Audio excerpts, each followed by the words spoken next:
Good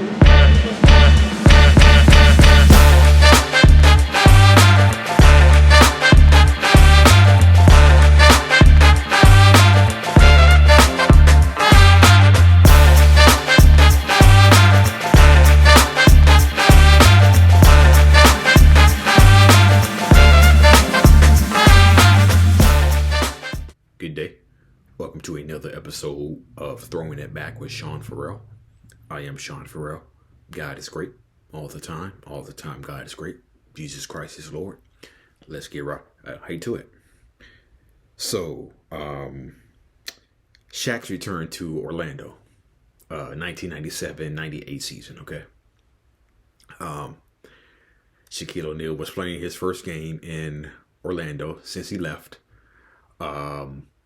Penny Hardaway was out that game with a calf strain, so he didn't play. Okay, so before we get to Shaq's return to Orlando, let's take it back to 1997, the previous season. Okay, I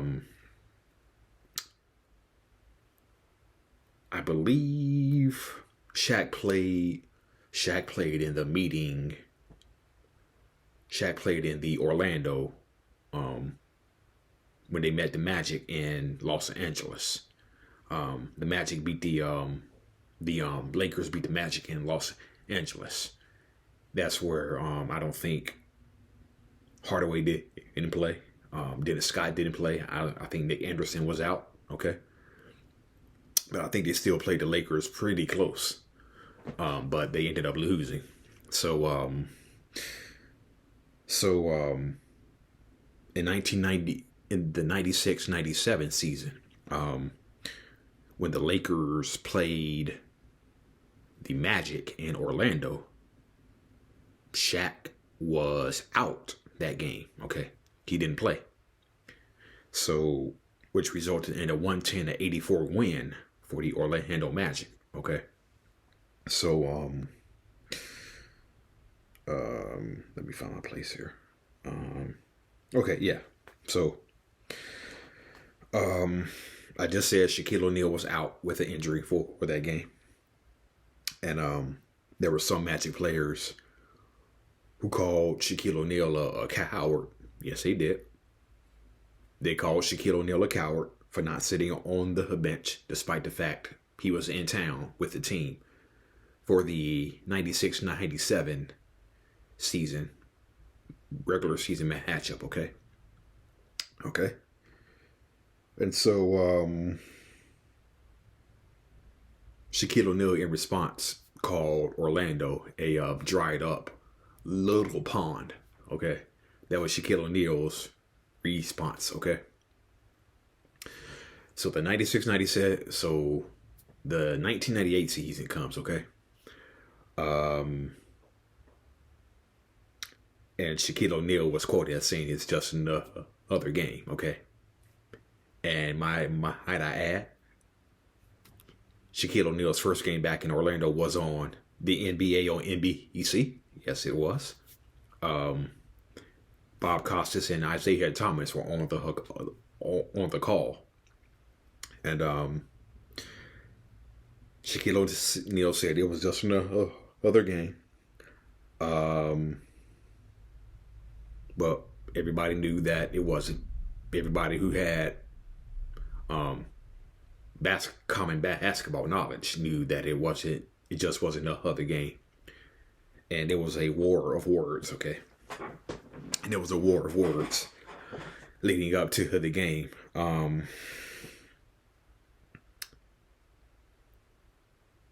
Penny Hardaway was quoted as saying, "It's like Shaq doesn't have a lot to say to me now. I don't know what his problem is, but it's like he tries to avoid me." That was Penny Hardaway. That's what Penny Hardaway had to say. Shaq, in response, said, "I respect him as a person. I respect his game as a player. But I'm not going to go out of my way to be friends with someone like him. If he was a so-called friend, he would have stuck up for me. He never did. He had more important things on his mind. Whose team is it? Selfish things. He forgot who brought him in there. It wasn't the management. Okay. So he said, if he was a so-called friend, he would have stuck up for me. In other words, Penny Hardaway would have stuck up for Shaq in his final days in Orlando, but he didn't.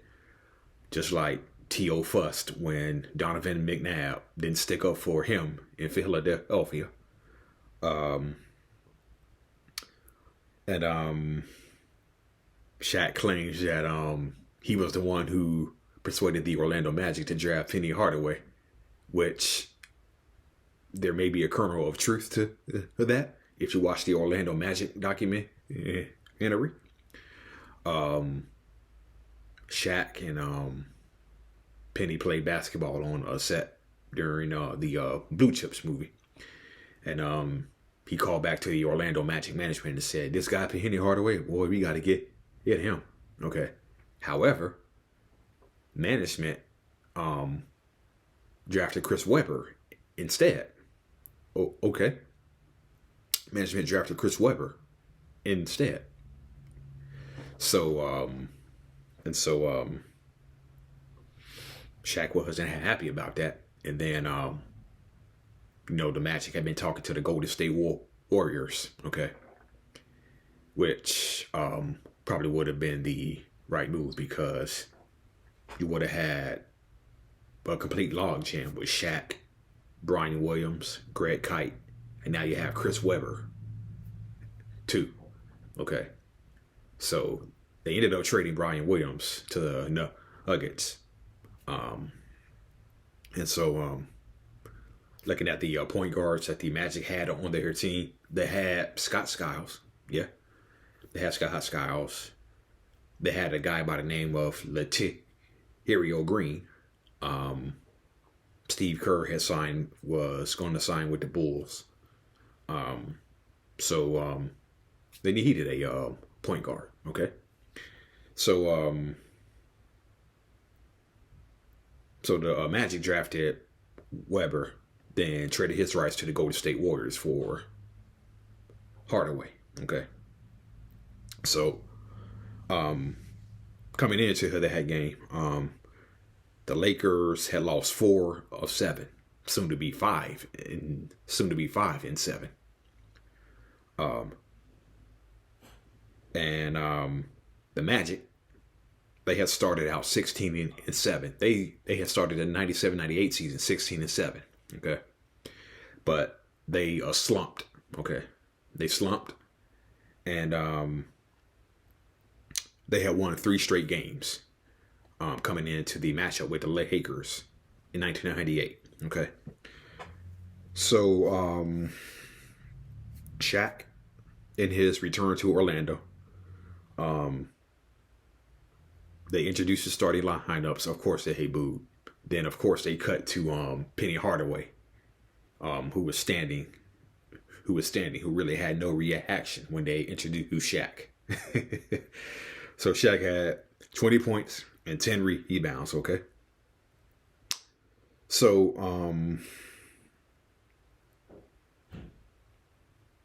the Magic were pretty much in control for much of that game. They led 81-71 going into the fourth quarter, okay?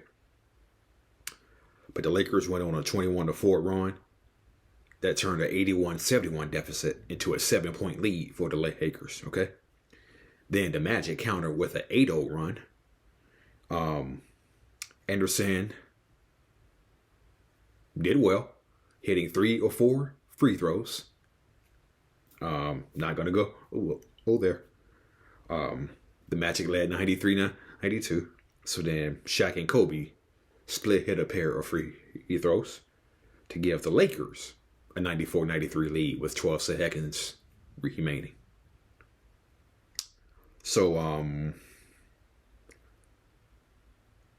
Nick Anderson has scored 27 points during the game. Okay. And Chuck Data was the coach at the time, and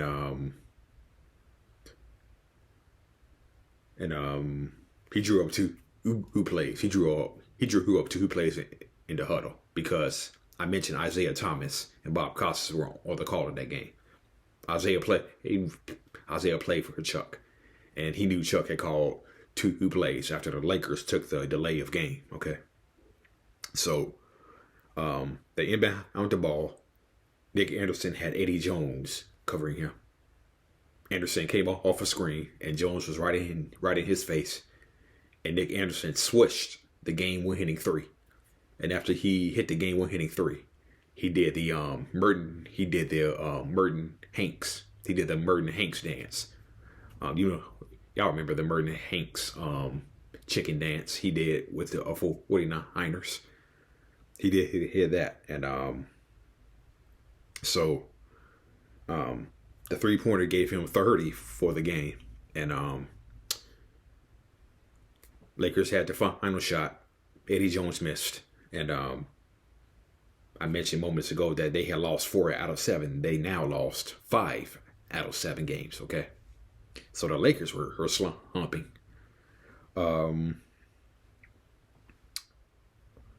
But aside from Anderson's game-winning 30 points, they also got 12 points from Derek Strong, 12 points from Dan Shays. Horace Grant and Bo Outlaw had 10 points.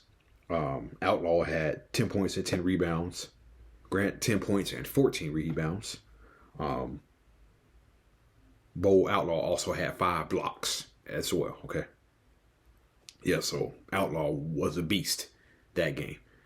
And it seems like the Magic really went hard to win that game, not only for the city of Orlando, but I think they wanted to win it for the team, and they wanted to win it for Penny as well. Okay. So the Magic played hard, and they came out with a victory. Okay.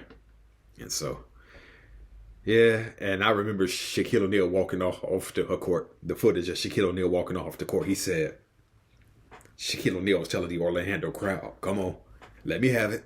Let me have it. Let me have it. Yeah, so Shaq's return to Orlando was not a happy one, to say the least. And I know Orlando felt so good. I know Orlando, the city of Orlando, slept good that night. All right. That's it, and that's all for Throwing It Back with Sean Farrell. I am out of here. May God bless you all. See y'all on the next one.